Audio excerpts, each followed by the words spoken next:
लागलेली। ती तिथे स्वतःमध्येच बडबड करत बसायची।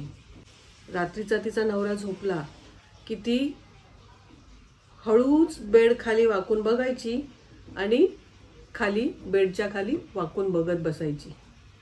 आणि हा विचित्रपणा तिच्या नवऱ्याने पाहिला की ही मी झोपल्यानंतर अचानक बेडच्या खाली वाकून काय बघत बसते। त्याच्यानंतर तो झोपला की मग तिथून उठून ती कपाटातले कपडे काढायची आणि कपडे कापत बसायची, कपड्यांचे तुकडे तुकडे करत बसायची। त्यावेळी त्याने तिच्या आईला फोन केला की ही अशा अशा प्रकारच्या घटना इकडे करते। रात्री झोपल्यानंतर ती बेड खाली बघत बसते, कपाटातले कपडे काढते, त्याचे तुकडे तुकडे करत बसते, स्वतःमध्येच बडबडते। मग त्यावेळी तिच्या आईने सांगितलं की आम्ही तिला भरपूर ठिकाणी इथे डॉक्टर्सला सुद्धा दाखवलं आणि वेगवेगळ्या ठिकाणी